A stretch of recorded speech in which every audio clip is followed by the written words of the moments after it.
It's time to do a therapy segment where we offer advice to someone who's having a problem in their life and they're looking for your advice. So you want to submit a problem? Well, go to the Tony Scott Show page, kmjm.com. On the left, right there, Therapy with Tony. Click that. It'll take you to the page. You put your name, your email address, and your problem. Then you just click submit. Dear Tony, I met a man 2 years ago. He told me he was fresh out of the Navy and had just moved here to town. He has no children and no significant other. He introduced me to his family. He has always been there when needed. He respected the fact that I was saving myself for marriage and treated me with respect. I introduced him to my family.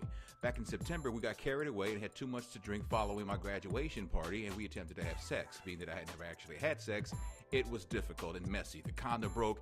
He did not successfully penetrate me, but I ended up pregnant.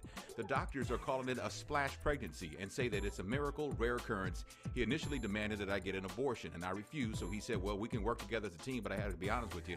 I got 3 sons, and I'm in no position for another child. I was furious that he lied.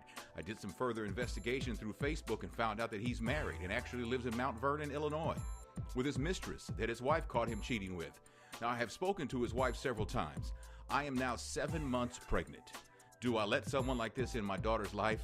I haven't spoken to him since I spoke to his wife and confronted him about all of his lies, and he just simply apologized and said I was a good girl. And he knew he'd never have a chance with me if he told me the truth. Could you please tell me how to handle this? What would God have me to do? I don't even want to give my child his last name. I'm not bitter, nor do I want him. I just want to do what is best. Well, I don't know what God would have you do. You need to pray to him and ask him what he wants you to do. I'll tell you this, you need to set up some child support.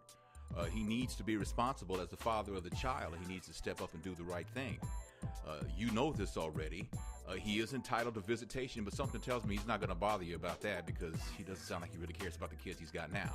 So follow through with child support, stay in prayer, and, work on yourself.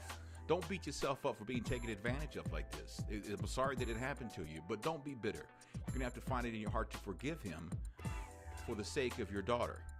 That's my advice. What does Tammy think? What do you think? Let's hear from you. 556-6104.